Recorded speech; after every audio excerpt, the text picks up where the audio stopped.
dar início à sessão número 1465, do dia 14 de outubro de 2021.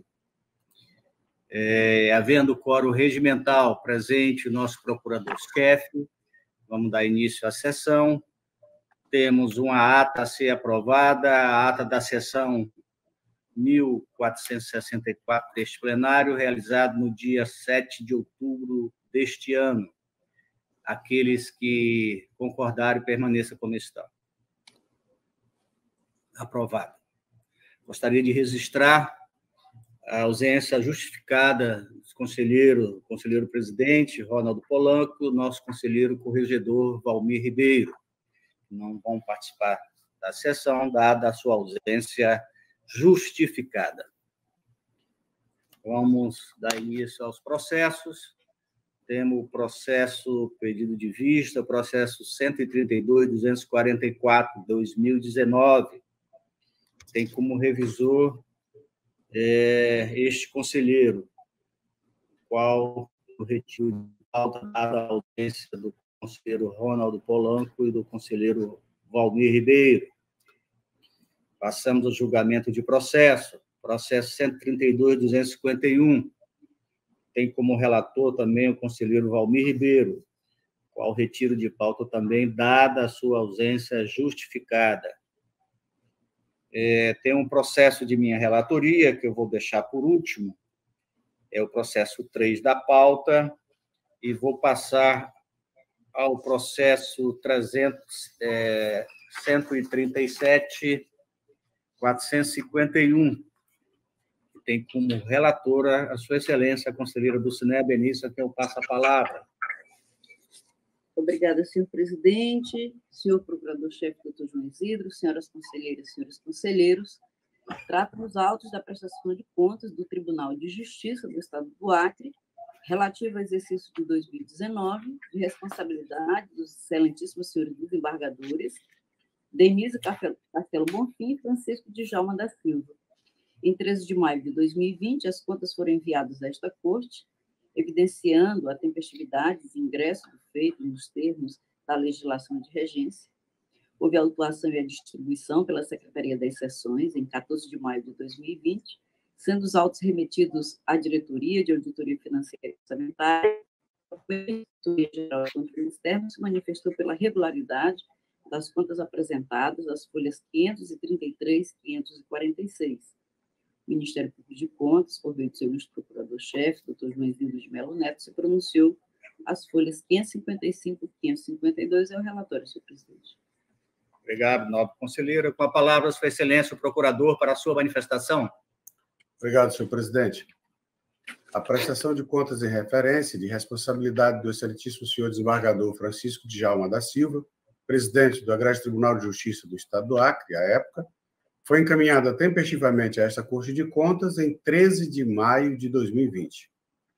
A primeira Inspetoria Geral de Controle Externo deste tribunal apurou a regularidade das contas apresentadas, pugnando pela determinação à origem para que, em prazo a ser fixado pelo plenário, apresente as ações operacionais que foram e ou serão executadas para a concentração das atividades de concessão, manutenção e pagamento de benefícios no Acre Previdência, unidade gestora única do regime de previdência, próprio de previdência do Estado do Acre, em atenção ao contido no artigo 40, parágrafo 20 da Constituição Federal de 1988. Tal encaminhamento mostrou-se necessário, considerando a informação prestada pela origem à folha 463, dando conta de que o Tribunal de Justiça do Estado do Acre assumiu as despesas com os servidores inativos e pensionistas, motivo pelo qual apenas repassa ao Fundo Previdenciário os valores de contribuição patronal relativos aos servidores cedidos para aquele poder. Prática contrária ao regramento constitucional e às recomendações constantes nos autos do processo TCA número 21682/2016-40, cuja decisão consta no acordo número 10.573/2017 plenário.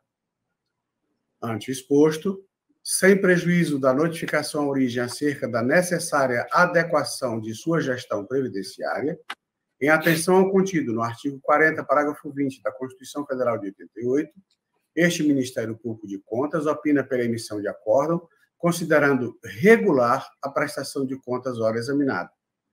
Este é o parecer, senhor presidente, senhoras e senhores conselheiros. Obrigado, nobre procurador. Com a palavra, Sua Excelência, a relatora, para o seu voto. Obrigada, Excelência. Diante de todos os itens analisados e verificada a sua regularidade, voto nos termos do artigo 51, inciso 1º da Lei Complementar número 38/93, pela aprovação da prestação de contas do Tribunal de Justiça do Estado do Acre, relativa ao exercício de 2019, de responsabilidade dos excelentíssimos senhores desembargadores Denise Castelo Bonfim e Francisco Djalma da Silva, considerando-a regular, e remessa dos autos ao arquivo após as formalidades obrigatórias. É como voto, senhor presidente, senhoras e senhores conselheiros. Em votação, conselheiro Antônio Malheiro. Acompanho o voto, Excelência. Conselheira Nalu Maria. Acompanho o voto, senhor presidente. Conselheiro Ribamar Trindade. Com a relatora, Excelência. Conselheira Maria de Jesus. Voto com a relatora, senhor presidente. Aprovado por unanimidade dos termos. Voto da conselheira relatora. Passamos ao processo 140.330. Continua como o relator, a Sua Excelência, conselheira do Cineia Benício, quem passa a palavra. Obrigada, Excelência. Este feito trata os autos da prestação de contas da Fundação de Apoio ao Desenvolvimento Social FADES, para o exercício 2020, de responsabilidade das senhoras Claire Maria Carvalho Cameli e Ana Paula Lopes Lima.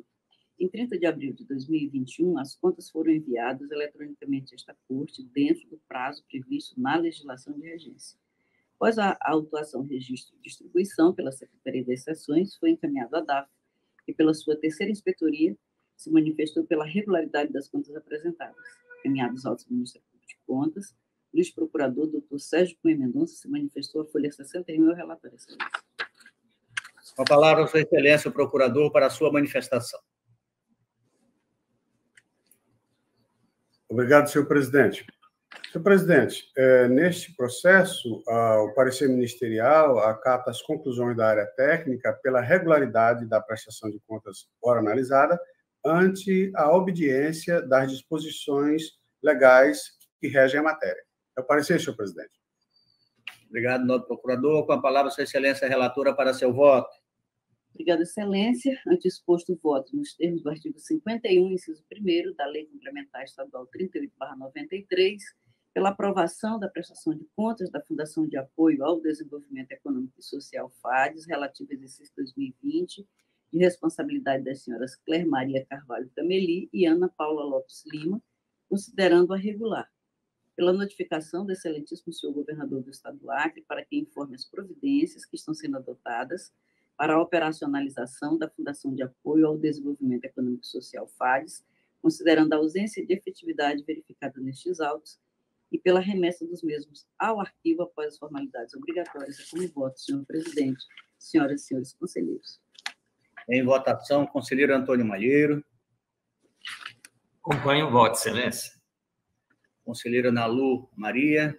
Acompanho o voto da relatora, senhor presidente.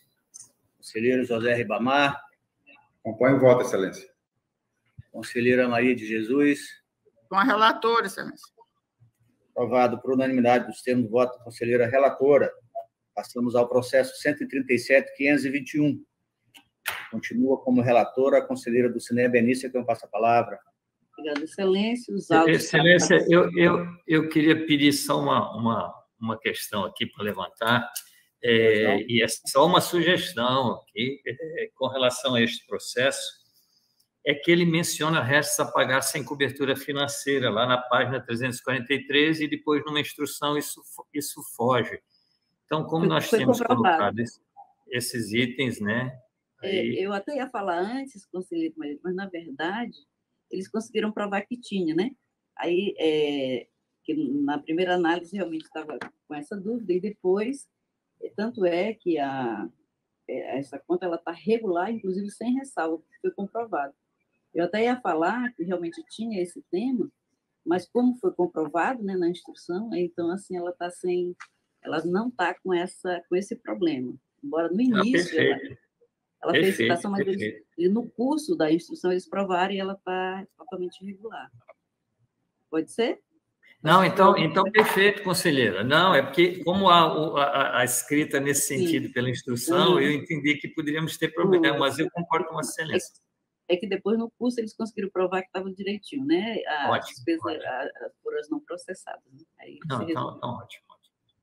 Trata os autos da prestação de contas do Fundo Agropecuário FUNAGRO, relativo ao exercício 2019, de responsabilidade dos senhores Josicleide Souza Azevedo, Jonatas Vasconcelos de Melo, Paulo Guilherme Salvador Vatti e Edivan Maciel de Azevedo, gestores no período de 10 de janeiro a 2 de maio, 15 de março a 27 de maio, 27 de maio a 12 do 11 e a partir de 12 do 11 de 2020, respectivamente.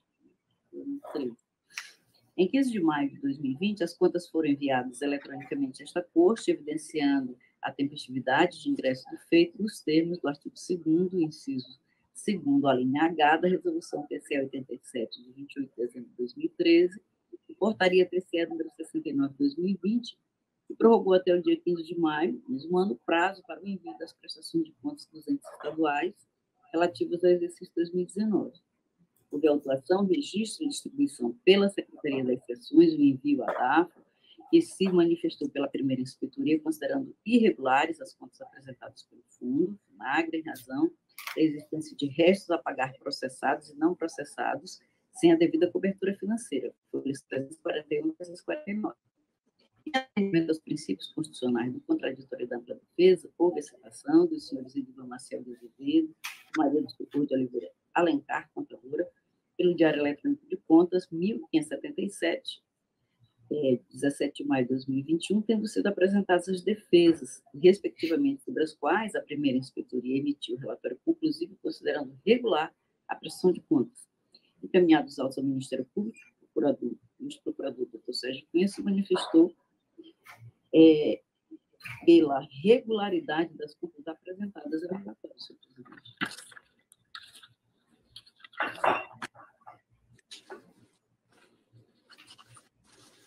Senhor presidente. Com a palavra, Sua Excelência, o procurador, para a sua manifestação. Obrigado, senhor presidente. Senhor presidente, com as mesmas considerações feitas com relação ao processo anterior, o parecer ministerial neste processo também é pela regularidade da prestação de contas hora examinada. É o parecer, senhor presidente. Obrigado, nobre procurador. Com a palavra, a Sua Excelência, a relatora, para seu voto. Obrigada, senhor presidente. Assim, ante o exposto e tendo em vista a regularidade em todos os itens analisados, voto nos termos do artigo 51, inciso 1º, da Lei Complementar Estadual 38/93, pela aprovação da prestação de contas do Fundo Agropecuário FUNAGRO, relativo ao exercício 2019, de responsabilidade dos senhores Josicleide Souza Azevedo, Jonatas Vasconcelos de Melo, Paulo Guilherme Salvador Vatti e Edivan Maciel de Azevedo, considerando-a regular. Pela remessa dos autos ao arquivo, após as formalidades obrigatórias, aqui no voto, senhor presidente, senhoras e senhores conselheiros. Em votação, conselheiro Antônio Malheiro. Acompanho o voto, excelência. Conselheira Ana Lu Maria. Com a relatora, senhor presidente. Com conselheiro Ribamar Trindade. Acompanho o voto, excelência. Conselheira Maria de Jesus. Com a relatora, excelência. Aprovado por unanimidade dos termos do voto da conselheira relatora. Passamos ao processo 139.026. Tem como relatora agora a Sua Excelência, a conselheira Ana Lu Maria, que é um passa-palavra. Obrigada, senhor presidente. Um prazer imenso vê-lo aqui com a gente, com saúde, graças a Deus. Cumprimentar o doutor João, nosso procurador-chefe, as conselheiras, os conselheiros, doutora Kátia, que hoje nos acompanha, Mário, a todos que estão nos ouvindo.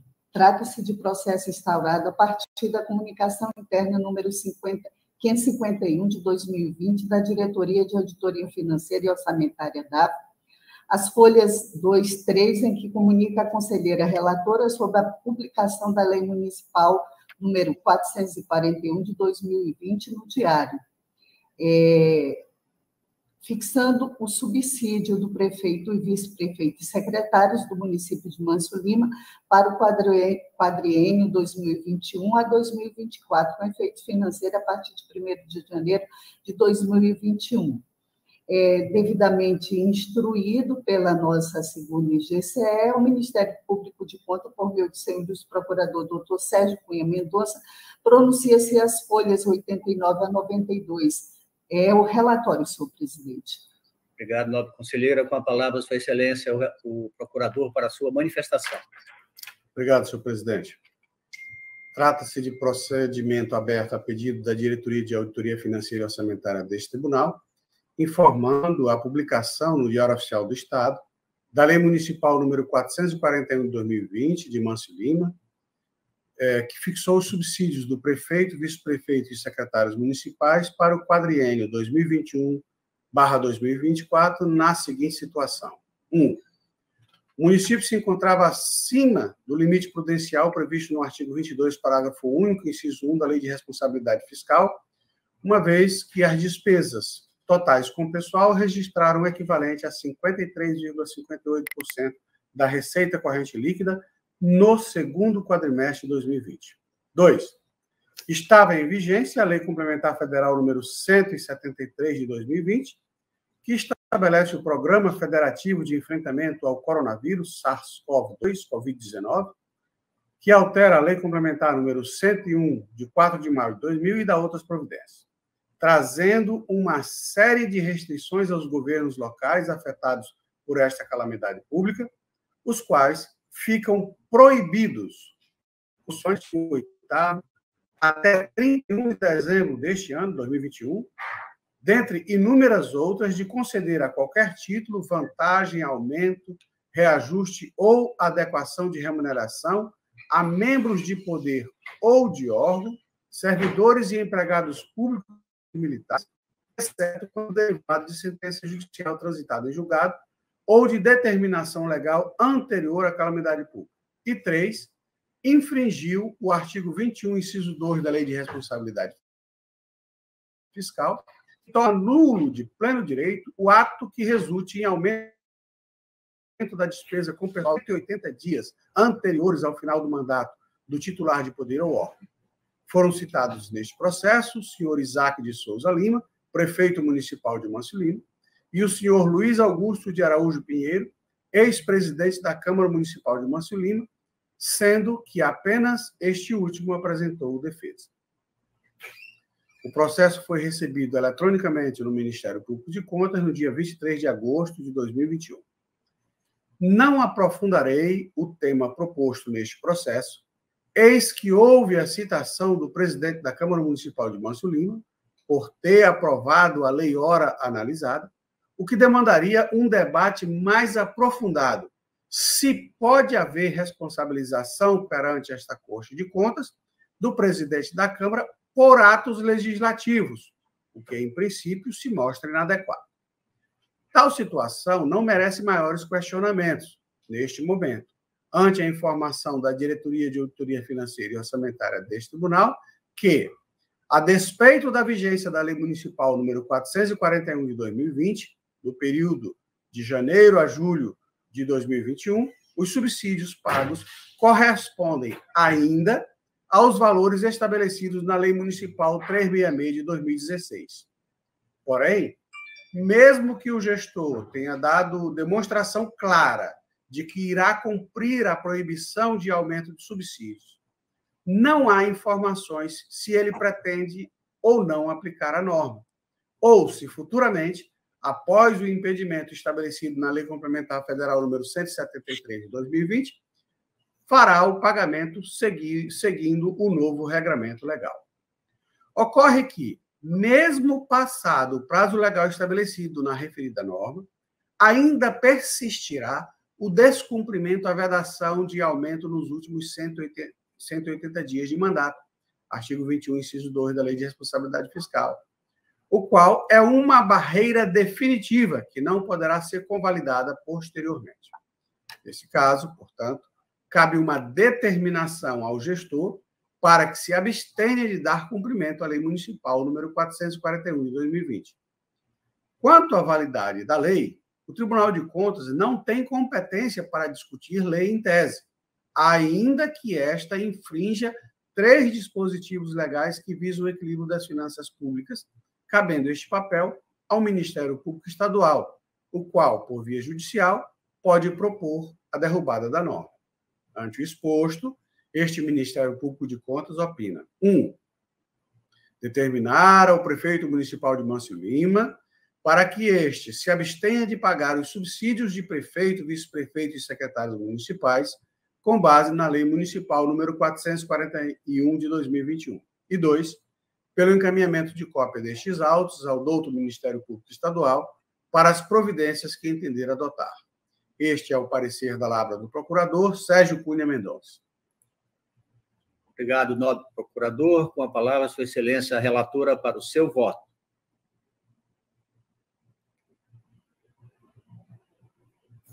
Senhor presidente, o relatório complementar, a gente verifica que, em observância ao artigo 8º da Lei Complementar Federal, 173, o prefeito, vice-prefeito e secretário receberam subsídios, ainda como determina a Lei Municipal número 366, ou seja, sem o aumento proposto na Lei Municipal número 441 de 2020. Diante do exposto, voto determinando ao senhor Isaac de Souza Lima, prefeito municipal de Mâncio Lima, para que se abstenha de pagar os subsídios de prefeito, vice-prefeito e secretários municipais com base na Lei Municipal 441/2021, pois está em desacordo com o artigo 8º da Lei Complementar número 173 e com o artigo 21(2) da Lei de Responsabilidade Fiscal. Após as formalidades de estilo, pelo arquivamento do processo. É como voto, senhor presidente. Em votação, conselheiro Antônio Malheiro. Acompanho o voto, Excelência. Conselheira Dulcineia Benício. Com a relatora, Excelência. Conselheiro José Ribamar. Relator, Excelência. Conselheira Maria de Jesus. Acompanha a relatora, Excelência. Aprovado por unanimidade dos termos do voto da conselheira relatora. Passamos ao processo 140.991, que continua como relatora, Sua Excelência, a conselheira Ana Lu Maria, quem passa a palavra. Obrigada, senhor presidente. Trato o presente processo de recurso de reconsideração interposto pelo senhor Ismael dos Santos Machado contra a decisão contida no acordo número 12.525 de 2021, plenário TCA, que decidiu, à unanimidade, com a conselheira substituta relatora Maria de Jesus Carvalho de Souza, pela irregularidade da prestação de conta do Instituto de Terra do Acre, ITERAC, relativa ao período de 1 de 2019 a 19/9 de 2019, em virtude do não cadastramento do contrato número 32, de 31 de 7 de 2014, e suas alterações firmada com a Cooperativa de Trabalhadores Autônomos em Serviços Gerais, Coperserge, no sistema Lincoln, pela aplicação de multa no valor de R$ 3.570, devidamente instruído pela nossa EGCE, o Ministério Público de Contas, por meio do seu ilustre procurador, doutor Sérgio Cunha Mendonça, manifesta-se as folhas 30 a 34. É o relatório, senhor presidente. Com a palavra, Sua Excelência, o procurador, para a sua manifestação. Obrigado, senhor presidente. Trata-se de recurso de reconsideração interposto pelo senhor Ismael dos Santos Machado, diretor-presidente do Instituto de Terras do Acre, ITERACRE, à época, com a finalidade de reformar o acordo número 12.525 de 2021 deste plenário, que considerou irregular a prestação de contas do referido instituto no exercício de 2019, com aplicação de multa-sanção no valor de R$ 3.570 ao recorrente.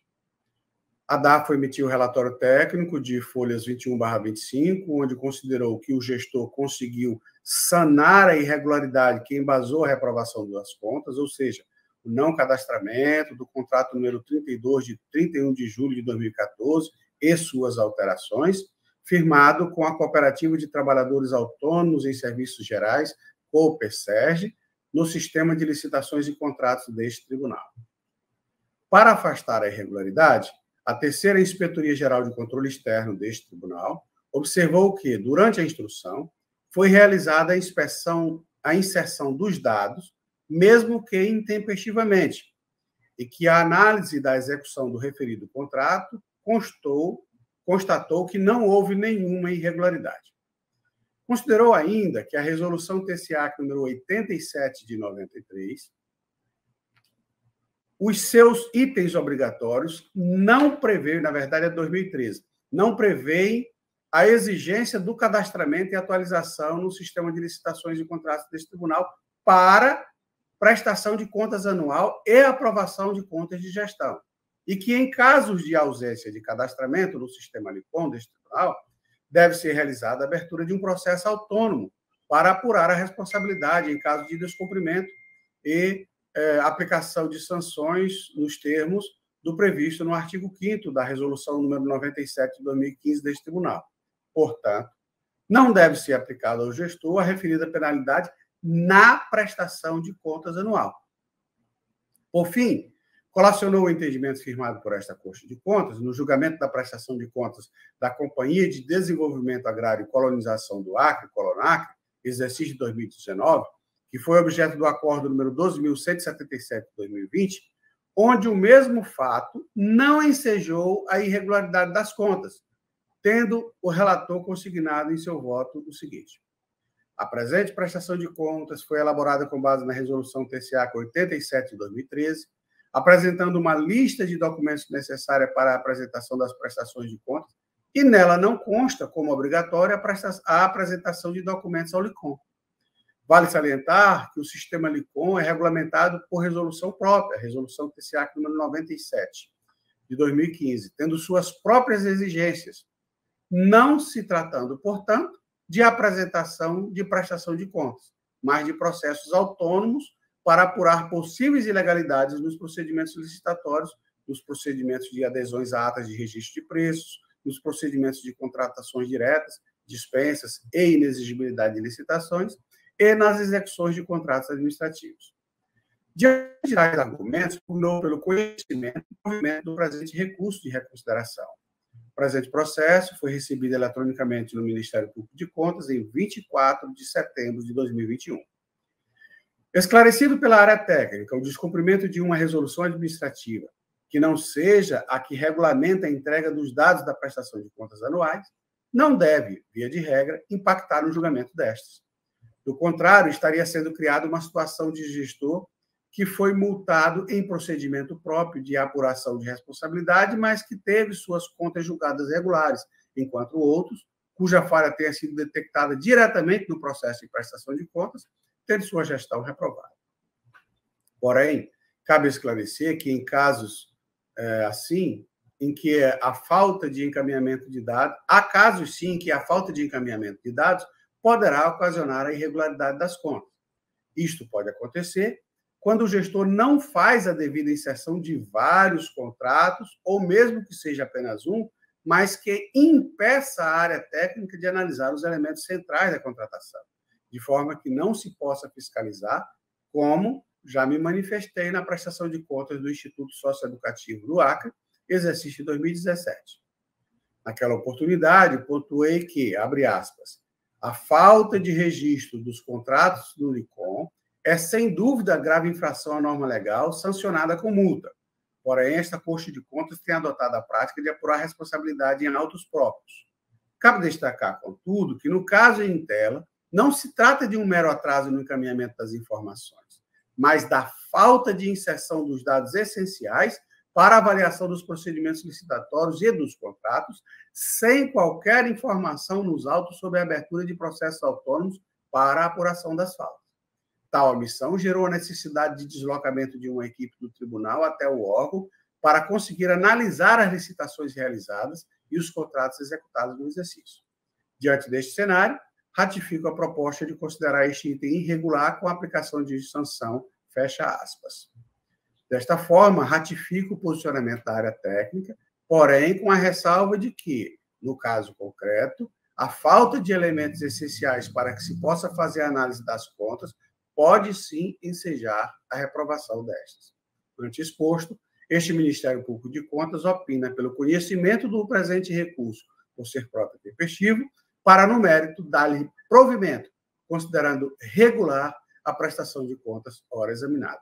Este é o parecer da palavra do procurador Sérgio Cunha Mendonça. Obrigado, nobre procurador. Com a palavra, Sua Excelência, relatora, para o seu voto.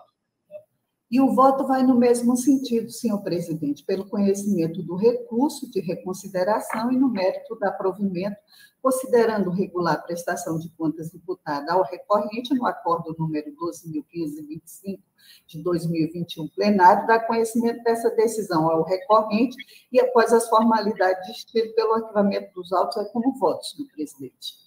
Em votação, conselheiro Antônio Malheiro. Excelência, eu acompanho o voto. Ao final, acabou entrando, então, se aceitando, até com a posição do parquê, de que entregou atrasado, mas entregou. Então, acompanho o voto da nobre relatora. Conselheira Dulcineia Benício. Com a relatora, excelência. Conselheiro Ribamar Trindade. Acompanho o voto da relatora, excelência. Conselheira Maria de Jesus. Com a relatora, excelência. Inclusive, esta situação, eu só queria acrescentar de que não foi um contrato feito por esse gestor, era uma situação já encontrada, onde houveram vários termos aditivos, e ele conseguiu, né, corrigir, mesmo que intempestivo, mas concordo com o parecer e o voto da conselheira relatora. Aprovado por unanimidade dos termos do voto da conselheira relatora. Passamos ao processo 139.739, que tem como relator, Sua Excelência, o conselheiro José Ribamar, que passa a palavra. Obrigado, senhor presidente, senhor procurador, conselheiro Malheiro, senhoras conselheiras.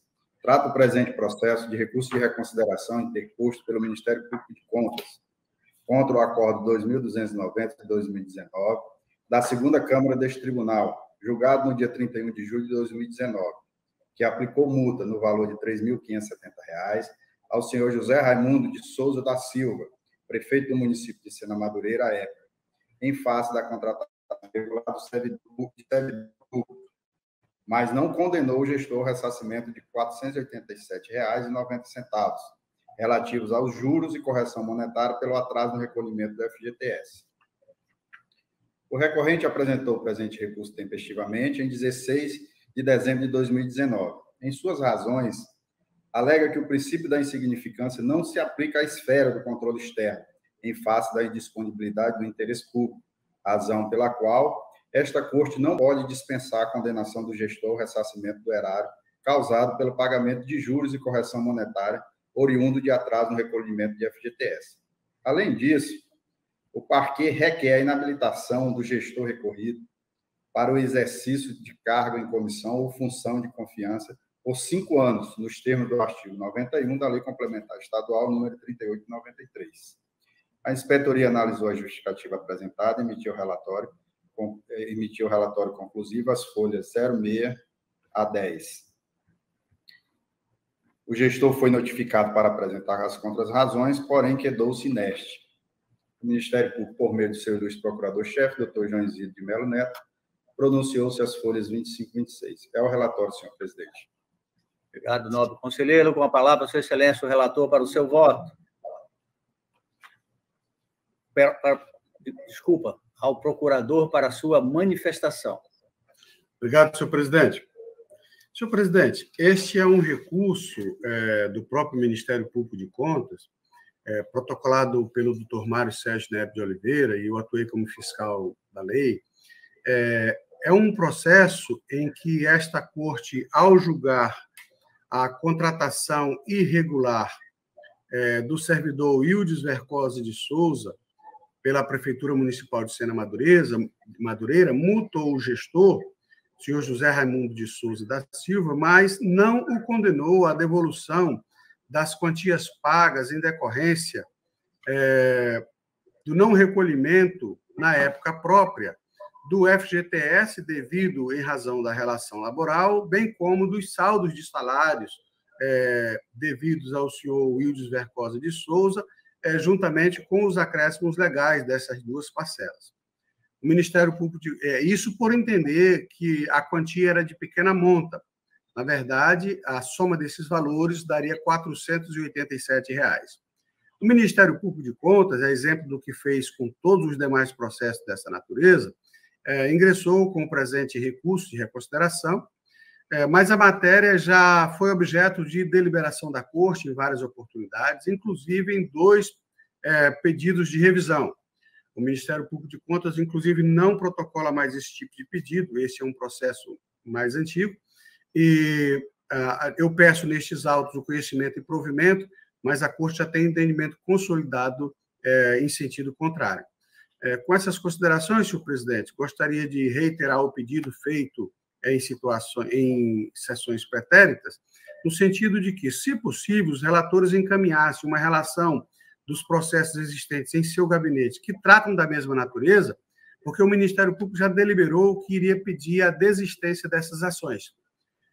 Neste caso, o parecer seria que ainda com relação ao entendimento anterior, pelo conhecimento e provimento. É o parecer, senhor presidente. Obrigado, nobre procurador, bem pertinente a sua fala. Vamos passar à secretaria as sessões para que possa, nos gabinetes, ver esse tipo de processo. Com a palavra, Sua Excelência, a relatora o relator para o seu voto. Obrigado, senhor presidente.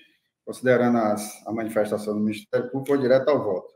Assim, não havendo qualquer fato novo que altere as conclusões do acordo ocorrido, voto pelo conhecimento do recurso de reconsideração e, no mérito, pelo seu desprovimento, mantendo-se integralmente o acordo 2290-2019 da segunda Câmara deste Tribunal, julgado no dia 31 de julho de 2019, que aplicou multa de R$ 3.570 ao senhor José Raimundo de Souza da Silva, prefeito do município de Sena Madureira à época, em face da contratação irregular de servidor público. Porém, não condenou o gestor ao ressarcimento de R$ 487,90 relativos aos juros e correção monetária pelo atraso no recolhimento do FGTS, aplicando o princípio da insignificância para dispensar a cobrança no valor de pequena monta. E, após as formalidades de estilo, pelo arquivamento dos autos. É como voto, senhor presidente, senhor conselheiro Antônio Malheiro e senhoras conselheiras. Em votação, conselheiro Antônio Malheiro. Acompanho o voto, excelência. Conselheira Dulcinéia Benício. Com o relator, excelência. Conselheira Nalu Maria. Acompanho o voto, senhor presidente.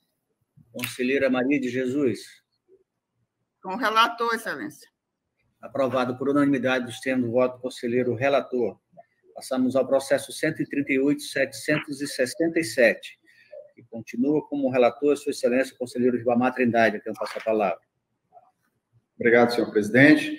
Trato o presente processo de recurso de reconsideração interposto pelo Ministério Público de Contas do Acre contra o acordo 11.409/2019 do plenário deste tribunal, julgado no dia 29 de agosto de 2019, que não condenou o gestor ao ressarcimento no valor de R$ 3.344, relativo à complementação salarial concedida a servidor público, na devida previsão legal, com fundamento no princípio da insignificância. O acordo foi publicado no Diário Eletrônico e o parquê apresentou o presente recurso tempestivamente em 4 de novembro de 2019. Em suas razões, alega que o princípio da insignificância não se aplica à esfera do controle externo em face da disponibilidade do interesse público, razão pela qual esta Corte de Contas não pode dispensar a condenação do gestor ao ressarcimento do erário causado pela concessão de complementação salarial concedida a servidor público, sem a devida previsão legal. A quarta inspetoria analisou as justificativas apresentadas e emitiu o relatório às folhas 12 a 15. O gestor foi notificado para apresentar as contrarrazões, porém quedou-se inerte. O Ministério Público, por meio do seu ilustre procurador, doutor Sérgio Cunha Mendonça, pronunciou-se a folha 31. É o relatório, senhor presidente. A palavra, Sua Excelência, o procurador, para a sua manifestação. Obrigado, senhor presidente.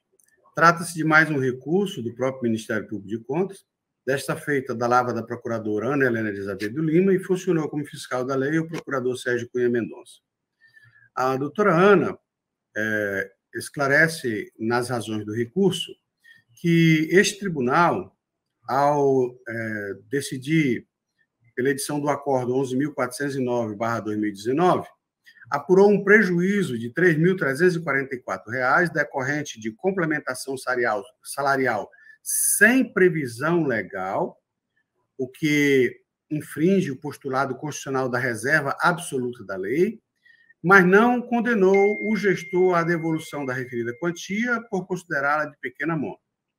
A postulante colaciona a jurisprudência do Tribunal de Contas da União, através do Acórdão 2133 de 2015, bem como da primeira Câmara deste Tribunal, através dos Acórdãos 1756 e 1757 de 2018, e deste Pleno, Acórdão 11.177/2019, que entenderam de forma contrária, ou seja, que não há valor que possa ser considerado de pequena monta quando se trata de dano causado ao erário público. Além disso, senhor presidente, senhoras e senhores conselheiros, as normas que vigem neste tribunal atualmente prevêem a possibilidade da não abertura de processo quando o custo da apuração é maior do que o valor a ser restituído, que talvez fosse a questão objeto destes autos. Ocorre que a Corte tem que regulamentar que quantia é essa e ainda não fez. Né? Deveria fazê-lo para que ficasse pontuado, né, a não abertura de processo, mas, de qualquer forma, sem isentar o gestor, sem excluir o débito. Ele continuaria em débito, só que não haveria abertura do processo. Então, com essas considerações, o parecer ministerial do procurador Sérgio Cunha Mendonça é pelo provimento do presente recurso, conhecimento e provimento do presente recurso, né, para condenar o senhor Rony de Oliveira Firmino, prefeito à época, à devolução da quantia apurada nos autos do processo originário, ou seja, R$ 3.344. É o parecer, senhor presidente. Obrigado, nobre procurador. Com a palavra, sua excelência, o relator, para o seu voto. Obrigado, senhor presidente. Considerando que, em caso semelhante, o plenário desta Corte afastou a condenação de devolução de quantia de baixa materialidade, conforme se verifica dos acordos 12.385 de 21, 12.557 de 21 também, e 12.434 de 2021. Voto pelo conhecimento do recurso de reconsideração e, no mérito, pelo seu desprovimento, mantendo-se integralmente o acordo 11.409 de 2019, julgado pelo plenário deste tribunal, no dia 29 de agosto de 2019, que condenou o gestor ao ressarcimento, que não condenou o gestor ao ressarcimento do valor de R$ 3.344, relativo à complementação salarial concedida a servidor público, sem a devida previsão legal, aplicando o princípio da insignificância para dispensar a cobrança do valor de pequena monta. E, após as formalidades de estilo, pelo arquivamento dos autos. Como voto, senhor conselheiro Antônio Malheiro, senhoras conselheiras. Obrigado, nobre conselheiro. Em votação, conselheiro Antônio Malheiro. Acompanho o voto, excelência. Conselheira Dulcineia Benício. Com o relator, senhor presidente. Conselheira Nalu Maria. Acompanho o relator, senhor presidente. Conselheira Maria de Jesus. Com o relator, excelência. Aprovado por unanimidade nos termos do voto do conselheiro relator. Agora eu vou voltar ao processo 3 da pauta, que é de minha relatoria, é uma consulta, e convido a sua excelência, o nosso decano hoje desta sessão, conselheiro Antônio Malheiro, para conduzir a sessão, para que eu possa relatar o processo 3 da pauta. Com a palavra, o nosso decano, conselheiro Antônio Malheiro. Obrigado, excelência. Essa palavra decano tem um certo peso, né? Lembro quando o doutor Hélio, nós vimos que ele regulava todos nós, né? Porque a idade. Mas eu prefiro continuar achando que o decano mantendo a posição do conselheiro Valmir, né? Mais confortável isso. Você ainda é um jovem. Pois é. Obrigado pelo jovem. Não dizendo que o Valmir já é um idoso. Isso. Mas dando prosseguimento, então, com a palavra Vossa Excelência, agora, então, com o processo 141.070. Obrigado, nobre conselheiro. Trata-se de consulta formulada a este Tribunal de Contas pelo secretário de Educação do município de Senador Guiomar, o senhor José Aparecido Martins, mediante o expediente de folha 2 a 6, acerca da seguinte indagação. Por ser obrigatório a utilização do recurso do novo Fundeb, com suas proporções delimitadas constitucionalmente e sua efetividade, no atual cenário, encontrar impedimentos na Lei Complementar 173 de 2020 e na Lei 101 de 2000. O município deverá atender à Lei 14.113 de 2020, Fundeb, ainda que viole as leis complementares supramencionadas. Após registrar e autuado por força da decisão plenária contida na papeleta de julgamento número 060 de 2021, na folha 7, o feito foi encaminhado à DAFO, segundo o GCE, que emitiu relatório técnico de folhas 12 a 19, concluindo que há a obrigação de estados e municípios destinarem, no mínimo, 70% dos recursos do Fundeb para fins de pagamento de remuneração dos profissionais da educação básica em efetivo exercício. Emana da Constituição Federal, artigo 212-A, inciso 11. Portanto, fora do alcance de qualquer outro mandamento intraconstitucional que contenha regras distintas. A equipe técnica ressalta que esta Corte de Contas já manifestou sobre essa matéria, conforme decisão no Acórdão 11.957, 2020, plenário. Assim sendo, a instrução sugere responder à consulta nos seguintes termos, diante da inexistência, 4.1, diante da inexistência de forma constitucional, em sentido contrário, ainda que em face das dificuldades impostas pela pandemia do Covid-19, permanece o dever de observância disposto no artigo 2 da Constituição Federal, notadamente a exigência de que o município deve aplicar no mínimo 25% de sua receita resultante de impostos e transferências na manutenção e desenvolvimento da educação. E ainda a existência de destinação de, no mínimo, 70% do recurso do Fundeb na remuneração dos profissionais do magistério. No seu turno, o Ministério Público, junto a esse Tribunal de Contas, manifestou as folhas 24 a 36 dos autos, em pronunciamento da Lava dos Gentil, senhor procurador, doutor Sérgio Cunha Mendonça. É o relatório, senhoras e senhores, conselheiros e conselheiras. Depois, na excelência, com a palavra o novo procurador-chefe, doutor João Isidro.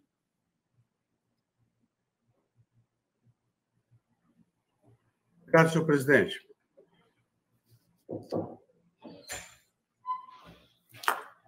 Senhor presidente, neste processo, o prefeito de Senador Guiomar consulta a esta Corte de Contas sobre a seguinte situação.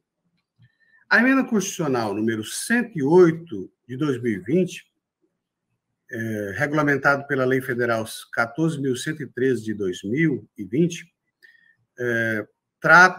trouxe profundas alterações com relação ao Fundeb. Costuma-se dizer que criou o novo Fundeb. Dentre as alterações trazidas por esses institutos normativos, merece referência duas alterações. Uma delas é que a União teve que contribuir mais com o fundo. Já no exercício de 2020, teria que passar um adicional de 10%. E esse adicional vai crescendo a cada ano, até que em 2026 esse adicional corresponderá 23% do que vinha repassando anteriormente. Aliado a essa alteração legislativa, o município se deparou com os efeitos da pandemia oriunda do Covid-19, que reduziu custos na área de educação em razão das aulas remotas. não se gasta tanto mais com material didático, com despesas como energia elétrica, alimentação na escola. Então, houve uma espécie de superávit mensal de duas fontes. Uma do aumento da contribuição da União e outra da economia dos recursos que normalmente o município gastava com a educação em razão da pandemia. Ocorre o seguinte, o município tem o dever de gastar determinados percentuais do Fundeb com a remuneração dos profissionais em efetivo exercício da educação básica. Antes dessa alteração legislativa, era 60% dos recursos do fundo. Agora, é 70% dos recursos do fundo. Então, a grande pergunta é o seguinte, sem poder gastar, o que é que ele deve fazer? Cumpre a lei do Fundeb, que tem que gastar esses valores, ou cumpre a lei de responsabilidade fiscal e a lei complementar número 173 de 2020, que proíbe aumento de despesas com pessoal até 31 de dezembro desse exercício, ou seja, de 2021. E aí ele pergunta, né, qual norma deve cumprir diante dessa situação aparente de contradição? A Diretoria de Auditoria Financeira e Orçamentária deste tribunal, analisando a matéria, respondeu objetivamente à consulta, com resposta com a qual concorda o Ministério Público de Contas, através de parecer da lavra do procurador Sérgio Cunha Mendonça, para responder, em tese, a consulta nos seguintes termos. Diante da inexistência de norma constitucional em sentido contrário, ainda que em face das dificuldades impostas pela pandemia de Covid-19, permanece o dever de observância ao disposto no artigo 212 da Constituição Federal, notadamente a exigência do município aplicar, no mínimo, 25% de sua receita resultante de impostos e transferências na manutenção e desenvolvimento da educação, do ensino. E ainda a exigência da destinação de, no mínimo, 70% dos recursos do fundo na remuneração dos profissionais da educação básica em efetivo exercício. A área técnica e o Ministério Público de Contas também pontuam uma outra situação.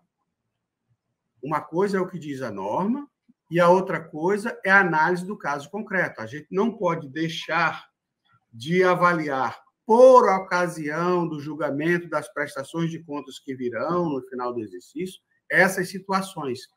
Não só pelo que diz a Lei de Introdução às Normas do Direito Brasileiro, que exige que, ao julgar, o julgador observe a situação concreta e as dificuldades do agente público para o cumprimento das normas, como também a referência a um projeto de lei que está tramitando no Congresso Nacional, que visa isentar os gestores públicos que não cumprirem as despesas com educação nos exercícios de 2020 e 2021, que são os exercícios impactados pela pandemia do Covid-19, mas com a exigência de que, em casos em que, nos municípios em que isso ocorrer, esse percentual que não foi aplicado seja aplicado nos 2 exercícios subsequentes. Trata-se da PEC número 13 de 2021, já aprovado pelo Senado em 2 turnos, mas que ainda depende de aprovação na outra Casa Legislativa e depois de sanção presidencial, caso permaneça sem alterações até o final da votação. Então, com essas considerações, como já foi dito antes, o parecer ministerial, acompanhando o entendimento da área técnica, para responder em tese nos termos que acabamos de pronunciar. Este é o parecer da lavra do procurador Sérgio Cunha Mendonça. Com a palavra, o nobre relator, para conclusão e voto. Obrigado, presidente. Trata-se de consulta formulada município de Senador Guiomar, sou José Aparecido Martins, acerca da possibilidade de utilização dos recursos do Fundo de Manutenção e Desenvolvimento da Educação Básica e Valorização dos Profissionais da Educação, Fundeb, nos percentuais delimitados pela Constituição Federal e pela Lei Federal 14.113 de 2020, em face dos impedimentos previstos nas leis complementares federais 101 de 2000 e da 173 de 2000, onde estabelece o Programa Federativo de Enfrentamento ao Coronavírus SARS-CoV-2.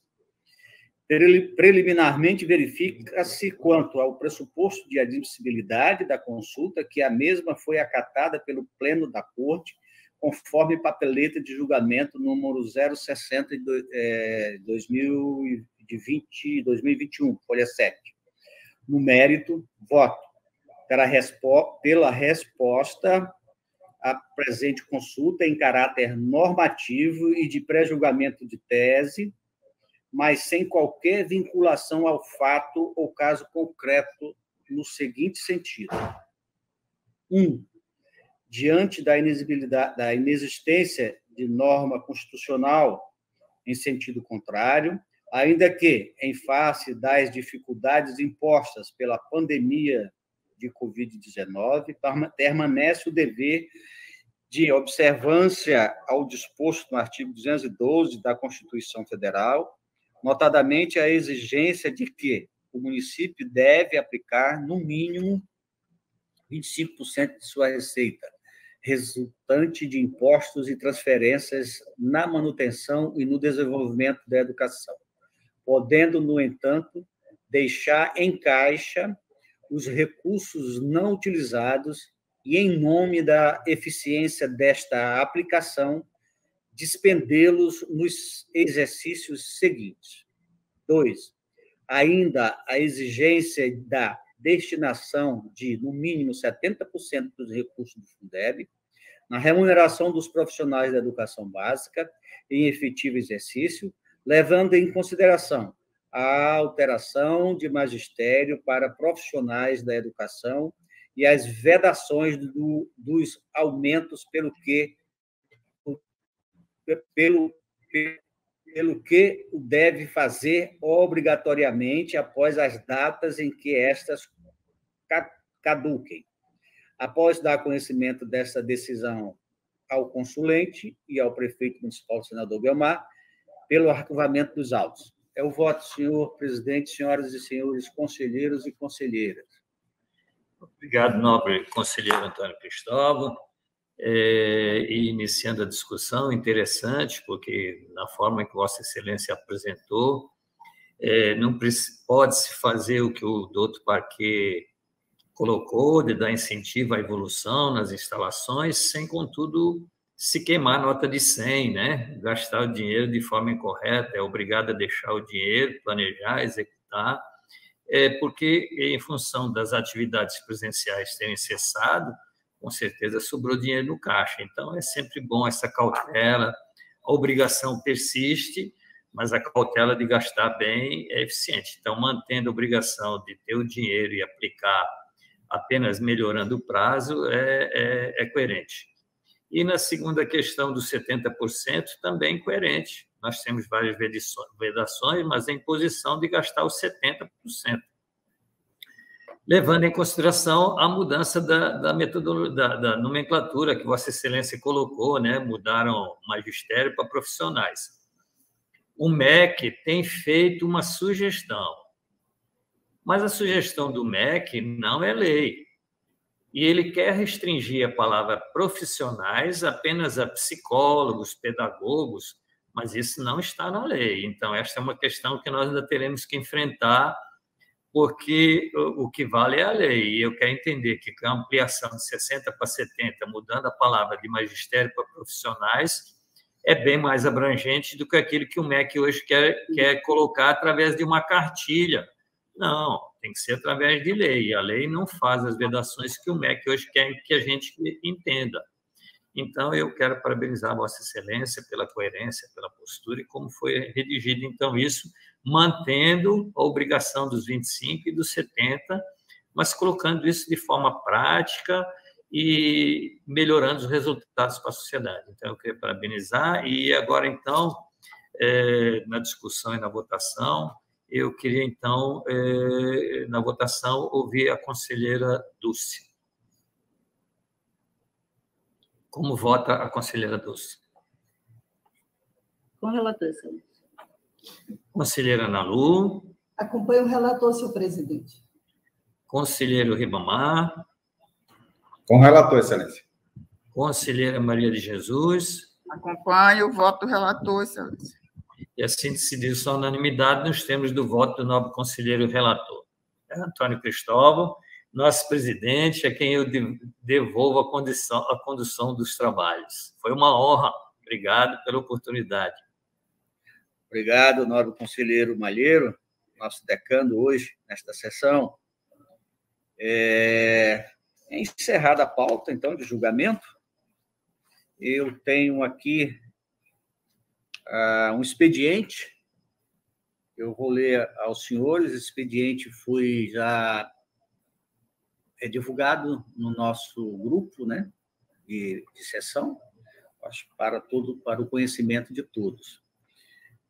Trata-se de uma consulta formulada por meio de ofício do presidente da Câmara Municipal de Rio Branco, vereador N. Lima, solicitando o parecer desta Corte acerca de diárias devidas aos servidores da Casa em caso de acompanhamentos nas viagens de vereadores no Estado ou para outras cidades do país, destacando que os servidores recebem valor menor ao que é pago aos vereadores, de forma que a presente consulta destina-se à padronização dos valores das diárias a serem pagas aos acompanhantes.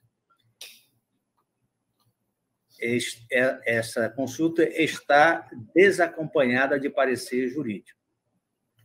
A consulta, senhoras e senhores, eu ouço o nosso procurador-chefe.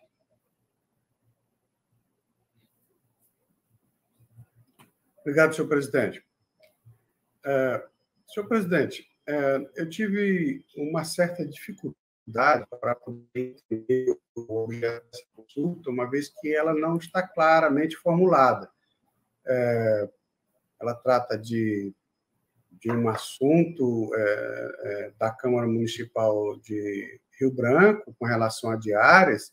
Eu acho que o interesse do presidente seria pagar as diárias para quem acompanha os vereadores no mesmo patamar do que é pago aos vereadores, o que ocorre com as demais entidades públicas jurisdicionadas. Mas esse seria um assunto interno, legislativo e administrativo da própria Câmara. Ele não faz referência sequer qual é o regulamento atual ou se já existe um regulamento nesse sentido.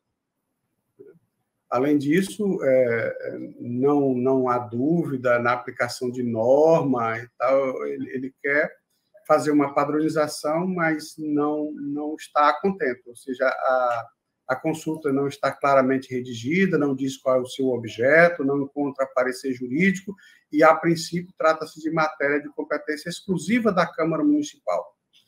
Com essas considerações, pelo não conhecimento, senhor presidente, é o parecer. Obrigado, nobre procurador.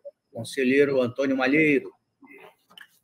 Excelência, eu entendi que a consulta é exatamente isso que foi colocado pelo doutor João Isidro, né? Eles querem saber se pode ou não estender ou acompanhante a diária do titular, né? E é uma dúvida realmente singela, mas que, em tese, nós poderíamos acatar e responder. Então, mantendo a regra, eu voto por se transformar a questão em tese e que seja respondido ao gestor. Conselheira Dulcinea Benício. O recebimento e resposta da consulta em tese, senhor presidente. Conselheira Nalu Maria. Pelo recebimento, senhor presidente. Conselheiro Ribamar Trindade. No mesmo sentido, senhor presidente. Conselheira Maria de Jesus. Excelência, também pelo recebimento e resposta em tese. Então, será acatado pelo recebimento e encaminhado para a resposta em tese, aprovado. Então, expediente. Encerrados os expedientes, passamos às comunicações, que antes de passar a palavra aos senhores e senhoras, eu gostaria de... Já dei os meus parabéns ao nobre procurador doutor João Isidro pela passagem do seu aniversário no dia 12 de outubro, Dia da Criança. Doutor João, fraterno abraço pela passagem de mais uma volta em redor do sol. Que Deus te proteja por muitos anos e felicidade ao lado da sua família.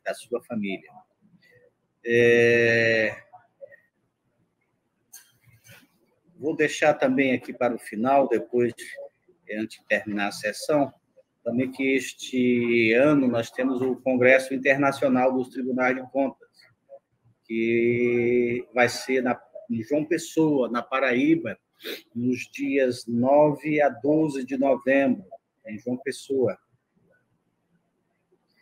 Esse congresso dos tribunais, que é ocorrido de 2 em 2 anos, ele vai ser de forma híbrida.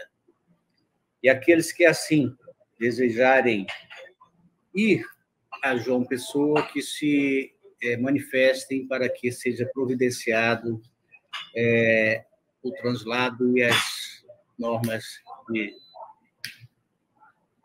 deste congresso. Eu queria que todos os conselheiros, procuradores, queiram participar, que encaminhem a presidência para que o nosso conselheiro Ronaldo Polanco, antecedência, sabe que nós moramos longe, as passagens são caras e por isso a gente tira as passagens mais baratas com tanta antecedência. É isso aí. Com a palavra, o nosso procurador-chefe para as comunicações. Desculpa, vou deixar Vossa Excelência por último. Nosso procurador aniversariante. Conselheiro Antônio Malheiro.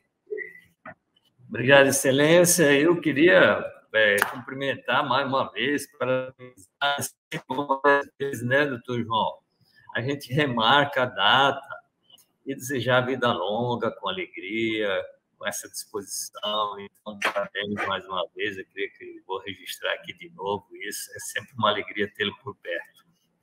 E, Excelência, eu queria agradecer a todos que nos acompanharam e, em função de novas situações ocorridas dentro do assunto que temos tratado na área administrativa, eu pediria uma outra sessão logo em seguida, rápida. A Vossa Excelência. Pois não, conselheiro. Sessão administrativa, então, logo depois. Conselheira Nalu Maria. Desculpa, conselheira do Cine Benício. De uma forma, Excelência, agradecer a todos que nos ajudam na realização da sessão, na elaboração dos atos, processos, nossos servidores e assessores. Agradecer também a doutora Kátia, que nos ajuda, e aos que nos ouvem também pela rádio. E, mais uma vez, desejar ao doutor João Jorge desejar muita saúde e paz junto à sua família. Obrigada. Obrigado, conselheira. Conselheira Nalu Maria.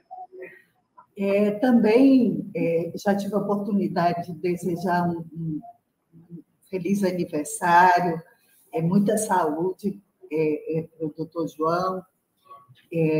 Reforço esse pedido de um excelente aniversário. Tenho certeza que com suas crianças grandes deve ter sido maravilhoso, porque família é muito legal. Agradecer a todos que nos ajudaram nessa sessão, cumprimentar de novo a doutora Kátia, que está nos ajudando, e a todas e a todos. Obrigado, conselheira. Conselheira Ribamar Trindade. Obrigado, senhor presidente. Agradecer a Deus por participar mais uma vez dessa sessão, parabenizar novamente o novo procurador, doutor João Isidro, desejando-lhe saúde e vida longa, parabenizar Vossa Excelência e toda a sua equipe pela condução dos trabalhos e nada mais a comunicar. Conselheira Maria de Jesus. Excelência, também da mesma forma, né? Parabenizo novamente o novo procurador, João Isidro, desejando-lhe muita saúde, paz e nada a comunicar, Excelência. Obrigado, nobre conselheira. Aqui também, hoje eu acho que notaram que nem o blazer eu coloquei, eu estou de rosa, dado o Outubro Rosa, que as mulheres façam seu autoexame e que cuidem desse mal que os aflige, que é o câncer de mama ginecológico. Então, hoje eu estou de blusa, como diz o acriano, róseo. Encerrado, então, eu agradeço àqueles que estão nos assistindo. Desculpa, João Isidro, cortei sua palavra. Obrigado, senhor presidente. Rapaz, o aniversariante eu deixei por último, desculpa. Obrigado, senhor presidente. Na verdade, eu me sinto duplamente homenageado, né, porque na sessão passada também foram feitos esses cumprimentos.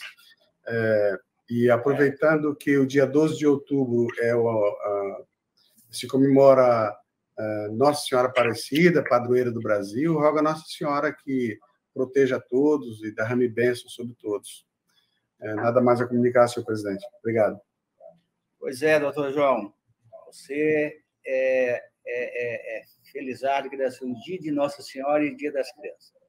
Uma pessoa que tem todo essa bênção de Nossa Senhora. Encerrado, então, eu agradeço àqueles que estão nos assistindo pelo YouTube, que estão nos ouvindo pela nossa rádio web. E convoco uma sessão agora, em seguida, solicitada pelo nobre conselheiro Antônio Malheiro. E encerro a presente sessão e convoco um ao outro dia e hora regimental.